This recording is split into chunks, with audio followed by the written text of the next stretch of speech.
En esta ocasión vamos a explicar cómo realizar el proceso de migración desde TFS en premisa, o sea, instalado en un servidor en Windows localmente, físicamente en una máquina virtual o en un host virtual, hacia lo que es Azure DevOps, o mejor dicho, el servicio que ofrece Microsoft as a service, llamado DevOps, para temas de gestión a nivel de solución en nube, para eficientizar lo que es la administración y el mantenimiento. Ya como administradores no tendríamos que tener en cuenta lo que es el uso de esos mantenimientos, tenerlo en agenda, y por ende ya solamente tendríamos que enfocarnos en lo que es la administración y el uso de los servicios, como son los backlogs, las historias, los work items, los pipelines, los test plan, los test suite, los test case, los requerimientos, las tareas, etcétera. Acá, como pueden ver, yo les recomiendo que hagan una planificación para el tema de la migración desde el TFS, en el cual el primer proceso es la inicialización.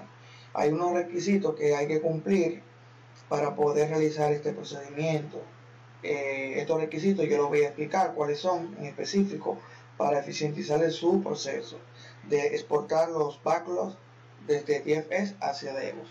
Luego, en estos requisitos se hacen unas actualizaciones de la herramienta o tools que se utiliza para la migración. Normalmente estas herramientas son unos aplicativos de terceros, no son de Microsoft, lo que se van a explicar en este video tutorial. Luego que se hace lo que es la actualización de esos tools, se hace lo que es una validación de cuáles son esos elementos que se van a migrar. Por ejemplo, se debe de escoger el proyecto, la organización, obviamente donde está el proyecto, y qué elementos se van a incluir para el proceso de migración. Estos elementos pueden ser historias, pueden ser features, épicas, pueden ser tareas, dependiendo del template que se haya usado en el proyecto origen. Estos mismos elementos son considerados a utilizar en el template del objeto destino, que sería ya en este caso el template de DevOps.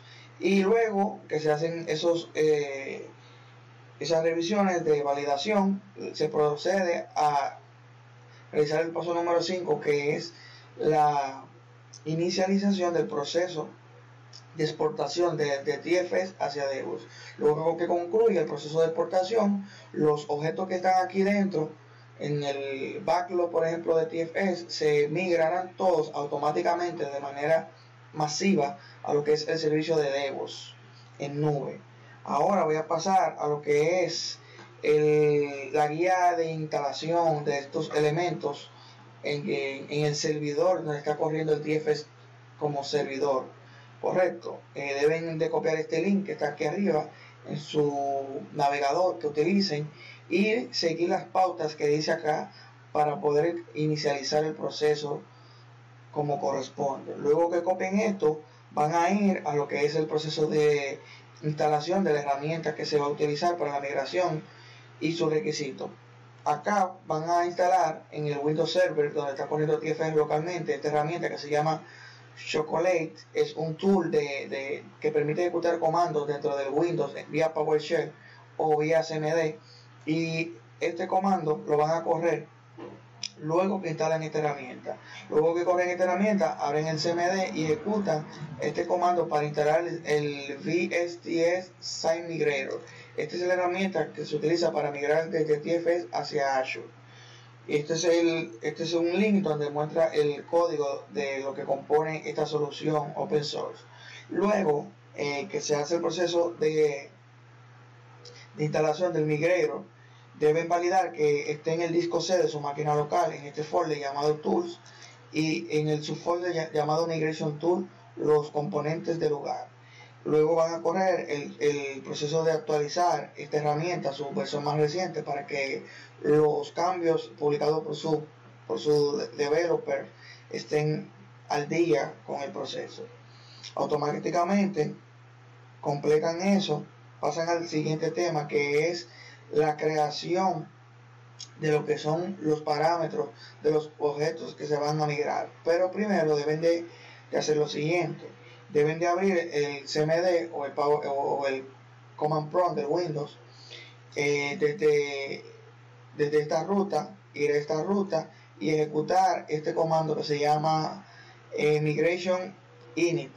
Cuando ejecuten este comando, se va a crear un archivo llamado configuration.json en esta ruta. Este archivo llamado configuration.json ustedes lo van a modificar, porque en él es donde se especifican cuáles parámetros van a ser considerados a migrarse. Por ejemplo, se especificará, como pueden ver aquí en este ejemplo, cuál es la organización donde está ubicado el TFS, o sea, su ruta, su collection. Aquí van a poner la ruta donde tienen publicado y el proyecto como tal, su organización. Luego aquí van a especificar el nombre del proyecto en específico que van a tomar los objetos a migrar, y obviamente acá tienen que tener pendiente colocar este campo de control del proceso de migración, Reflected Word Item, y aquí más abajo deben de tener presente el tipo de autenticación que van a utilizar en el TFS. Por ejemplo, en mi caso yo utilizo el usuario de administración local y no uso el usuario tipo token. Lo dejan authentication tipo PROM para migrarlo con el usuario local del Windows. También lo pueden hacer por Access Token, pero tienen que generarlo desde el TFS y luego colocarlo acá. Esto es para la parte del source, porque en la migración en este archivo tienen que especificar el origen, qué elementos van a tomar. Luego en la parte del target, que es el destino, que es TFS, perdón, que es DevOps, deben de especificar lo mismo, a qué destino va a ir en DevOps, cuál es su organización y cuál es el proyecto va a recibir estos elementos. Aquí tienen que especificar el proyecto destino. Esto es un ejemplo de cuáles son los elementos que deben de considerar para inicializar el proceso de migración. Hasta acá lo voy a dejar en esta ocasión, en el primer video de seleccionar el proceso de migración.